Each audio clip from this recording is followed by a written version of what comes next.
Comenzaremos ahora la clase 9 de la unidad 2 que trata sobre conservación de la energía. Previamente se presentaron tres métodos para almacenar energía en un sistema: energía cinética, asociada con el movimiento de los integrantes del sistema; energía potencial, determinada por la configuración del sistema; y energía interna, que se relaciona con la temperatura del sistema. Ahora consideraremos el análisis de situaciones físicas aplicando la aproximación de energía para dos tipos de sistemas: sistemas no aislados y aislados. Para sistemas no aislados se investigarán formas en que la energía cruza la frontera del sistema, lo que resulta en un cambio en la energía total del sistema. Este análisis conduce a un principio muy importante llamado conservación de la energía. El principio de conservación de la energía se extiende más allá de la física y se aplica a organismos biológicos, sistemas tecnológicos y situaciones de ingeniería. En los sistemas aislados, la energía no cruza la frontera del sistema. Para dichos sistemas, la energía total del sistema es constante. Si dentro del sistema no actúan fuerzas no conservativas, se aplica la conservación de energía mecánica para resolver varios problemas. Las situaciones que suponen la transformación de energía mecánica en energía interna debido a fuerzas no conservativas requieren un manejo especial. Se investigan los procedimientos para estos tipos de problemas en esta clase.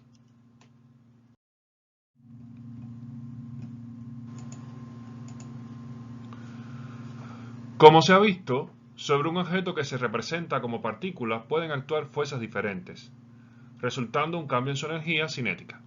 Esta situación muy simple es el primer ejemplo del modelo de un sistema no aislado. En él, la energía cruza la frontera del sistema durante cierto intervalo de tiempo debido a una interacción con el medio ambiente. Este escenario es común en problemas de física. El teorema trabajo-energía cinética es el primer ejemplo de una ecuación de energía adecuada para un sistema no aislado. En el caso de dicho teorema, la interacción del sistema con su entorno es el trabajo invertido por la fuerza externa y la cantidad que cambia en el sistema es la energía cinética. Hasta el momento solo se ha visto una forma de transferir energía a un sistema, trabajo. Veamos otras formas de transferencia de energía hacia o desde un sistema. En la figura se ilustran mecanismos para transferir energía y se resumen del modo siguiente. El trabajo mecánico, como vimos previamente, es un método para transferir energía hacia un sistema mediante la aplicación de una fuerza al sistema y causar un desplazamiento del punto de aplicación de la fuerza. Las ondas mecánicas son un medio de transferencia de energía al facilitar que una perturbación se propague a través del aire u otro medio. Es el método mediante el que la energía, que usted detecta como un sonido, deja su reloj a través de la bocina y entra a sus oídos para estimular el proceso de audición. Otros ejemplos de ondas mecánicas son las ondas sísmicas y las ondas oceánicas. El calor, como se muestra aquí en la figura C, es un mecanismo de transferencia de energía que se activa mediante una diferencia de temperatura entre dos regiones del espacio. Por ejemplo, la taza que contiene el líquido caliente y el exterior que está más frío. Por ejemplo, el mango de una cuchara dentro de esta taza de café se calienta porque los electrones y átomos en movimiento constante en la parte sumergida de la cuchara chocan con los más lentos en la parte cercana del mango. Dichas partículas se mueven más rápido debido a las colisiones y chocan con el siguiente grupo de partículas lentas. Por lo tanto, la energía interna del mango de la cuchara se eleva a causa de la transferencia de energía debida a este proceso de colisión. Veamos aquí ahora el ejemplo que está aquí en la imagen D. La transferencia de materia, que es lo que se representa aquí en esta imagen, involucra situaciones en las cuales la materia cruza físicamente la frontera de un sistema, transportando energía. Los ejemplos incluyen llenar el tanque de su automóvil con gasolina, como se muestra acá en la figura, y transportar energía a las habitaciones de su hogar mediante circulación de aire caliente del horno, un proceso llamado convección. Pasemos a lo que muestra la figura E. La transmisión eléctrica es la transferencia de energía mediante corrientes eléctricas. Es como se transfiere energía en su secadora de pelo, por ejemplo, sistema de sonido o cualquier otro dispositivo eléctrico. Y por último, hablemos de lo que aparece en la figura F. La radiación electromagnética se refiere a las ondas electromagnéticas como la luz, microondas y ondas de radio. Los ejemplos de este método de transferencia incluyen cocinar un alimento en su horno de microondas y la energía luminosa que viaja del Sol hacia la Tierra a través del espacio.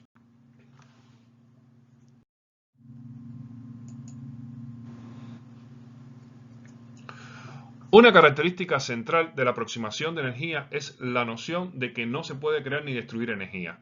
La energía siempre se conserva. Esta característica se ha comprobado en incontables experimentos y ningún experimento ha demostrado jamás que este enunciado sea incorrecto.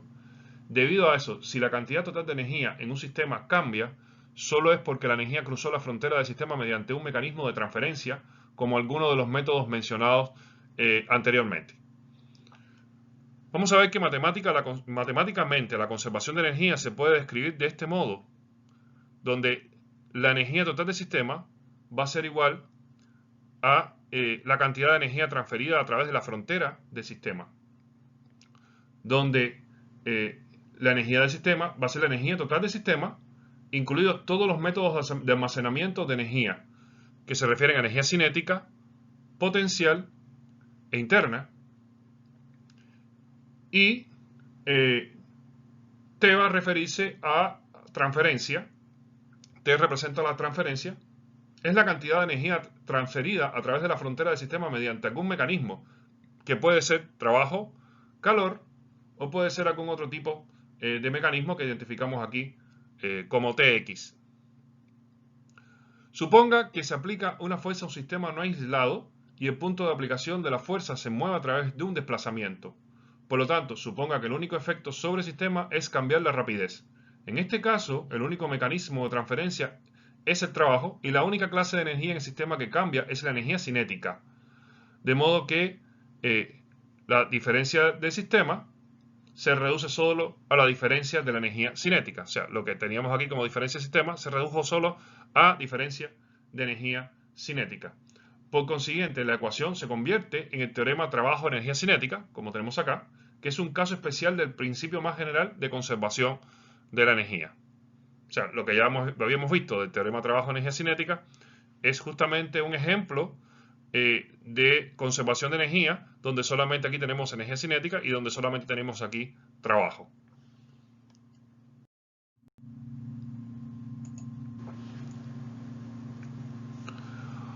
Un escenario muy común en problemas físicos es un sistema aislado. En él, la energía no cruza la frontera del sistema por ningún método. En primer término, consideremos una situación gravitacional. Pensemos en el sistema libro-tierra que se muestra acá en esta figura. Después de levantar el libro, existe energía potencial gravitacional almacenada en el sistema que se calcula a partir del trabajo invertido por el agente externo en el sistema, con trabajo igual a la diferencia de energía potencial, como mostramos acá. O sea, trabajo sobre el libro va a ser igual a la diferencia de energía potencial que se debe a la diferencia de altura, donde tenemos que mgi inicial se refiere a la posición inicial del libro, a la altura inicial del libro, y mgi final se refiere a la posición final del libro, que supongamos que es aquí el valor de I final. El valor de inicial es arriba, el valor de I final es abajo. Pongamos atención al trabajo invertido solo por la fuerza gravitacional en el libro a medida que el libro cae de regreso a su altura original.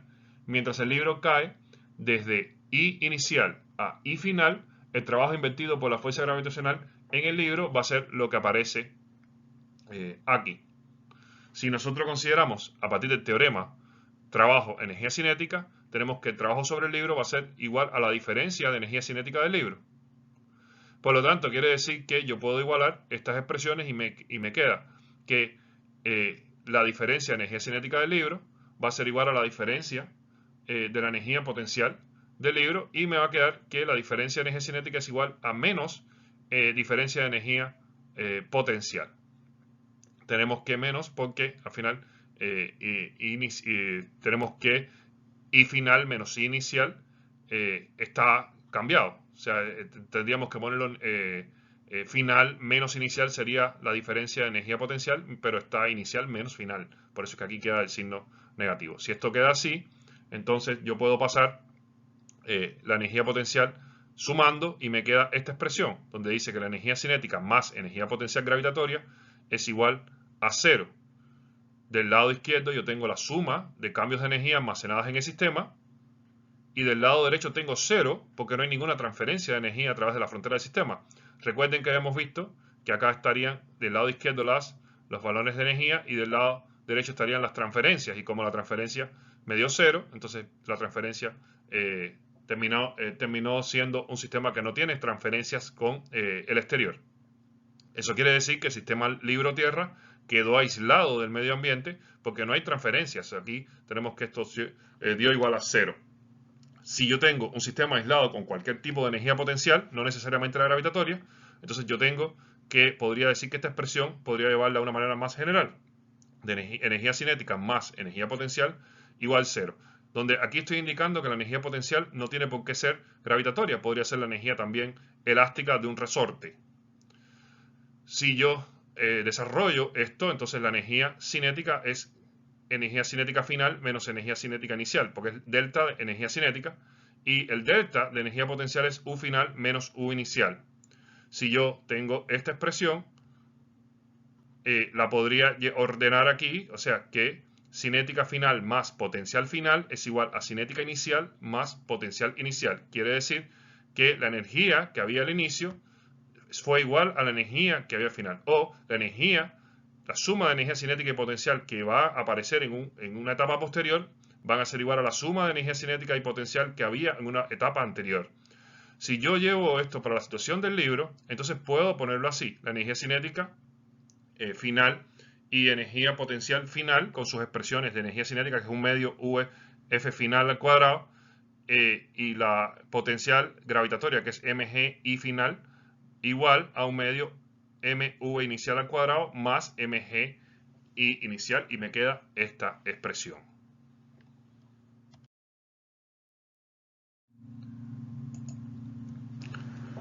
Veamos este ejemplo, que es una demostración de conservación de energía, con una matemática un poco enredadita, pero que no es imposible de entender.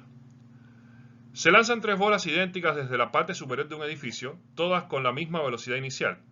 El primero se lanza horizontalmente, el segundo en algún ángulo por encima del horizontal y el tercero en algún ángulo por debajo del horizontal, como se muestra en la figura. Sin tener en cuenta la resistencia del aire, clasifique las velocidades de las bolas en el instante en que cada una toque el suelo. Tenemos que son 3 bolas, una está lanzada de esta manera, otra hacia arriba y otra hacia abajo. Por lo tanto, yo tengo 3 direcciones distintas. Y lo que tengo que buscar es las velocidades de las bolas en el instante en que cada una toca el suelo. Planteemos inicialmente el ejercicio de esta manera. La velocidad en X y la velocidad en Y del problema va a estar dada. La velocidad inicial como velocidad inicial coseno del ángulo o velocidad inicial seno del ángulo. ¿Qué significa esto? Arriba va a estar los valores en X y abajo va a estar los valores en Y. Si yo quiero el valor en X es V sub 0 coseno del ángulo. Si quiero el valor en Y, V sub 0 seno del ángulo. Lo mismo para la aceleración. Como es un proyectil, en X recuerden que la aceleración es 0. Por lo tanto, para X tengo 0. Para Y voy a tener menos G, porque recuerden que en un proyectil, en la componente Y, la aceleración es menos G. Entonces tengo aquí la velocidad inicial y tengo la aceleración. Con eso puedo aplicar la ecuación de cinemática. Recuerden que la ecuación de cinemática se puede aplicar cuando tengo aceleración constante, lo cual sucede en un proyectil. Y en este caso tengo la ecuación de cinemática que en algún momento dado llamamos C3. Recuerden que esa ecuación era que la posición es igual a V inicial, posición final igual a posición inicial, pero todo esto está recogido en posición final menos inicial, está aquí en este término, igual a V inicial por T más un medio de aceleración T cuadrado. Lo que hice aquí fue que sustituí la velocidad inicial por el término que había calculado acá, V sub 0 coseno del ángulo, seno del ángulo, y lo coloqué acá. Y donde estaba la aceleración coloqué este término que es 0 arriba y menos C abajo. De manera que si yo me muevo por el carril de arriba, tengo la expresión para X. Si me muevo por el carril de abajo, tengo la expresión para Y. Al mismo tiempo, estoy definiendo la otra ecuación de cinemática, la que nombramos en algún momento dado C1. Recuerden que esa ecuación dice que la velocidad final es igual a velocidad inicial más aceleración por tiempo. Entonces la velocidad final es igual a la velocidad inicial, donde la velocidad inicial, recuerden que es este término, más aceleración, que es este término, por el tiempo. Y puedo desarrollar esta expresión para la parte de arriba y la parte de abajo. Para la parte de arriba tengo v sub 0 coseno del ángulo más 0, por lo tanto me queda v sub 0 coseno del ángulo. Para el carril de abajo me queda v sub 0 seno del ángulo menos gt, y eso me queda debajo. Entonces tendría aquí la velocidad en x arriba y la velocidad en y debajo. Ahora, para yo hallar la altura, recuerden que la altura tiene una componente en y, es una componente de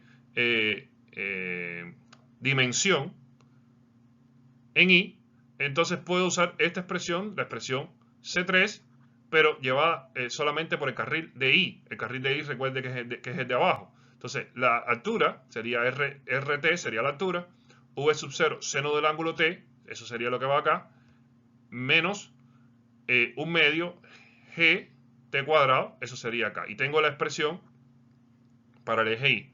Y aquí tengo una expresión donde la variable es T de segundo orden. Y como es una expresión con variables, con una variable de segundo orden, o sea, tengo t al cuadrado, tengo t y tengo un término que no tiene t, la tengo que solucionar usando el discriminante y sacando las dos raíces.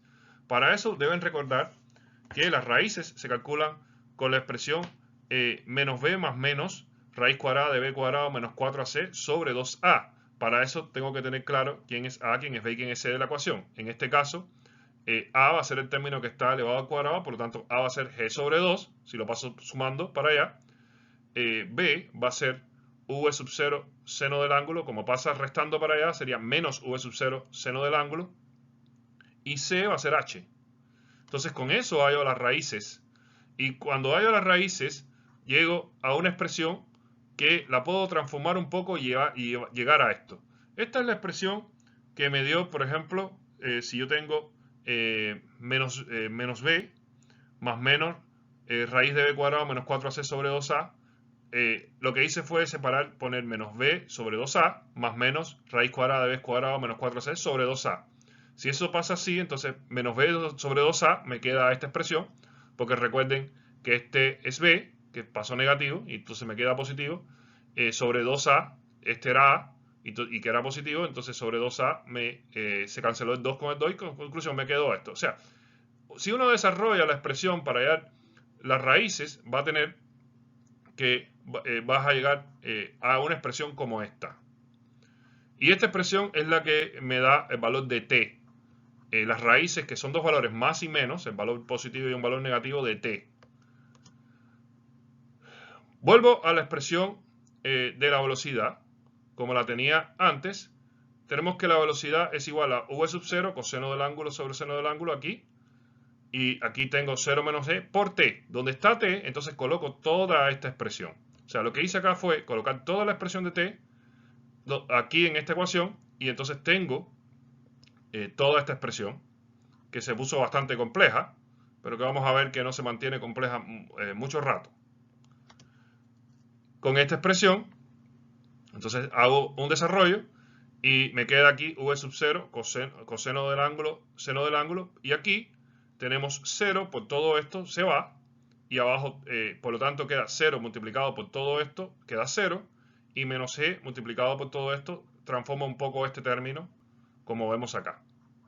Entonces tengo por el carril de arriba el término en x, por el carril de abajo el término en y. Me refiero al valor de velocidad. Velocidad en x me da igual a todo esto de arriba, velocidad en y me da igual a esto de abajo.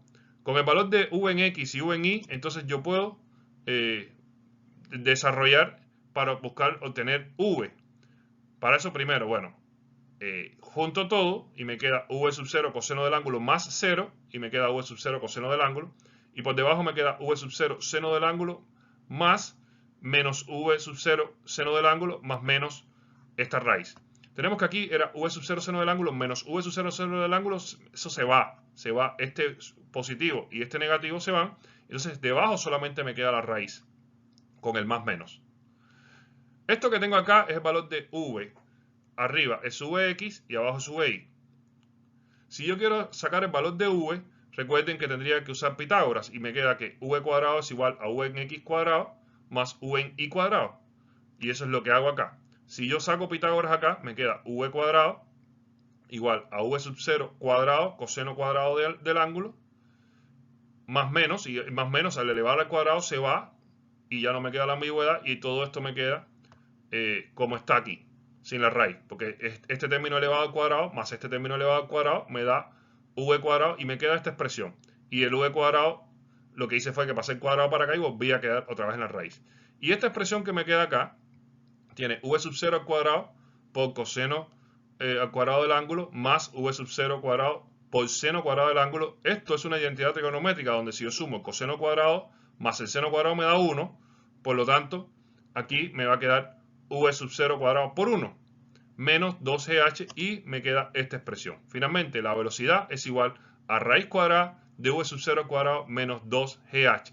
Y fíjense en un detalle que es interesante en esta expresión, que no hay independencia del ángulo de lanzamiento. O sea, hallamos la velocidad cuando llega al suelo y nos queda esta expresión. La velocidad es igual a esta expresión donde es raíz cuadrada de v sub 0 cuadrado menos 2gh, donde no hay ninguna dependencia del ángulo. Quiere decir que si yo hago el lanzamiento hacia arriba, hacia el lado o hacia abajo, voy a obtener el mismo resultado. Y eso lo que me está demostrando es que se está conservando la energía. O sea, solamente hay una dependencia de la altura y no de nada más. Por lo tanto, esta expresión que me da la velocidad, como no tiene ninguna presencia del ángulo, me demuestra que solamente en este caso tenemos dependencia de la altura, de la energía potencial gravitatoria y no del ángulo de lanzamiento. Veamos este ejemplo que trata sobre una bola en caída libre. El ejemplo dice así: una bola de masa m se deja caer desde una altura h sobre el suelo, como se muestra en la figura. A. Ignore la resistencia del aire y determine la rapidez de la bola cuando está a una altura y sobre el suelo. B. Determine la rapidez de la bola en I si en el instante de liberación ya tiene una rapidez inicial hacia arriba v inicial en la altitud inicial h. Tenemos que, para este ejercicio, podemos analizar la figura respectiva y tenemos una bola que comienza aquí arriba a una altura h y después está a una altura i desplazándose hacia abajo. Por lo tanto, inicialmente la altura es h, al final la altura va a ser i. Tenemos la energía potencial inicial, es mgh, energía potencial final mgi, y vamos a ver que al inicio la bola no se movía, por lo tanto la energía cinética va a ser igual a 0, mientras que aquí se está moviendo hacia abajo, por lo tanto la energía cinética es igual a un medio de masa velocidad final al cuadrado. Respondamos el inciso A, que dice que ignoremos la resistencia del aire y determinemos la rapidez de la bola cuando está a una altura y sobre el suelo. Para eso debemos plantear qué es lo que hay al inicio. Al inicio tenemos energía cinética más energía potencial, en este caso gravitatoria, donde la energía cinética al inicio dijimos que es 0 porque la bola no se mueve, por lo tanto KI al inicio es 0, y energía potencial gravitatoria al inicio es mgh porque al inicio la bola está a la altura h, entonces es masa por gravedad por la altura a la que está al inicio. Mientras cae, la bola entonces va a tener que ser igual también a energía cinética más energía potencial, pero ahora tenemos que ver a qué equivalen estos valores en el momento de la caída, o sea, en este instante. Tenemos que la energía cinética en este momento sí procede, por lo tanto tenemos que el término sería m sobre 2 por v al cuadrado, que sería lo que está pasando acá, está en movimiento, más la energía potencial gravitatoria, en este caso es mgi, porque ahora la pelota está a la altura i. Y eso va a ser el término de la energía en este momento. Ahora, por ley de la conservación de la energía, tenemos que la energía se transforma pero no desaparece. Por lo tanto, la energía que estaba aquí al principio es igual a la energía que está en este momento. Y es igual a la energía que está en cualquier instante de tiempo. Entonces, si tenemos que la energía en este momento era este término, eso se iguala a la energía inicial, que es el término de arriba. Entonces nos queda esta ecuación. En esta ecuación estamos igualando la energía en este momento, que es m sobre 2v cuadrado más mgi, está en el término izquierdo acá, se está igualando a la energía al inicio, que era la que estaba arriba, que es 0 más mgh, por lo tanto es mgh. Entonces, con esta igualdad estoy cumpliendo con la conservación de la energía. Si yo trabajo en estos términos, entonces me va a quedar lo siguiente. mgi va a pasar hacia la derecha, restándose, y puedo sacar factor común mg por h menos i, donde m se fue, se canceló, porque fíjense que m está en todos los términos. Entonces me quedó v cuadrado sobre 2 igual a g por h menos i, y el 2 pasa multiplicando y me queda esta expresión, donde v cuadrado es igual a 2g por h menos i. Y esa expresión te puede dar entonces la velocidad final, que es lo que me piden. Velocidad final es igual a raíz cuadrada de 2g por h menos i, que es lo que me piden. Es la rapidez de la bola cuando está a una altura y sobre el suelo. O sea, cuando está a una altura y sobre el suelo, la velocidad de la bola está dada por esta expresión. Raíz cuadrada de 2g por h menos i. Veamos lo que dice el inciso B. Nos dice que determinemos la rapidez de la bola en i si en el instante de liberación ya tenía una rapidez inicial hacia arriba que llaman v inicial en la altura inicial h. O sea, si aquí arriba hubiera ya una velocidad inicial, ¿cómo sería este mismo ejercicio? Bueno, tengo que hacer todo el análisis que hice antes, pero en las nuevas condiciones. En las nuevas condiciones, la energía inicial nuevamente es igual a energía cinética más energía potencial al inicio, donde esta vez la energía cinética sí tiene un valor, porque ya nos dicen que teníamos una rapidez inicial. Entonces vamos a poner una v sub 0, y entonces el término de la energía cinética queda como m sobre 2 por v sub 0 al cuadrado, más mgh, que es la energía potencial que está en este momento. Ahora, en las nuevas condiciones, la energía cinética ya no es 0, la energía cinética ahora tiene un valor, que es m sobre 2 por v sub 0 al cuadrado.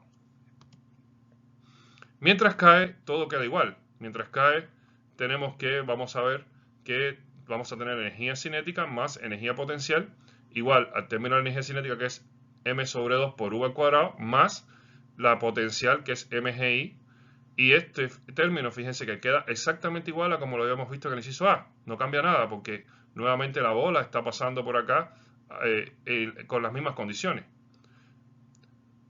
Nuevamente, por conservación de la energía, tenemos que igualar el término de la energía inicial al término de la energía cuando está en este momento, porque la energía se conserva, y ahora nos queda una expresión que estaría así. La diferencia entre esta expresión y la que habíamos hallado en el inciso A es que ahora en esta expresión nos aparece el término de la energía cinética al principio, donde tenemos que sería m sobre 2 por v sub 0 al cuadrado. Si yo desarrollo esta expresión, hago exactamente lo mismo, paso acá restando. En este caso podría pasar para acá restando el término del v sub 0 de la energía cinética inicial, lo paso restando para la izquierda, y una vez que desarrollo eso llego a esta expresión, que sería v cuadrado igual a v sub 0 al cuadrado más 2g h menos i. Fíjense, y entonces la expresión que obtuvimos acá viene de, bueno, cancelamos las masas porque masa está en todos los términos, está en el primero, en el segundo, en el tercero y en el cuarto. Tenemos que hay un sobre 2 acá que pasó multiplicando en algún momento. Después, primero pasamos el término restando, restando para acá, se sacó factor común g. El 2 que estaba de este lado pasó multiplicando. En fin, es fácil de deducir esta ecuación si transformamos esta de aquí, moviendo términos y pasando términos que están dividiendo y multiplicando para acá. Entonces finalmente la velocidad en las nuevas condiciones me quedó muy parecida a como estaba antes, excepto que ahora le estamos sumando el término de la velocidad inicial al cuadrado dentro de la raíz. Ahora, si ustedes se fijan en esta ecuación que obtuvimos acá, es una ecuación bastante conocida ya por nosotros. O sea, es una expresión realmente que nos recuerda, o es exactamente la misma, que la expresión que llamamos C4 en cinemática, lo cual nos muestra la coherencia que existe entre la ley de la conservación y las cosas que vimos antes en cinemática. Vamos a ver que este resultado es válido incluso si la velocidad inicial está en un ángulo con la horizontal, lo cual vimos en la demostración anterior, cuando vimos el ejemplo donde lanzábamos una bola en tres direcciones distintas. Ahora, ¿por qué va a ser válido incluso si hay un cambio de ángulo en la velocidad horizontal? Bueno, básicamente hay dos razonamientos que debemos hacer para entender esto. Uno, la energía cinética es un escalar, solo depende de la magnitud de la velocidad. No es vectorial, entonces no depende de una dirección. Y dos, el cambio en la energía potencial gravitacional del sistema solo depende del cambio en la posición de la bola en la dirección vertical y nada más. Por lo tanto, con esas argumentaciones podemos entender el por qué no importa qué dirección tiene la velocidad inicial que yo le imprima al objeto. Bien, conociendo esto, podemos entonces resolver los ejercicios que vienen a continuación. El ejercicio 7 de la unidad 2, que trata sobre conservación de energía. Y también podemos resolver el ejercicio 8 de la unidad 2, que también trata sobre el tema de conservación de energía.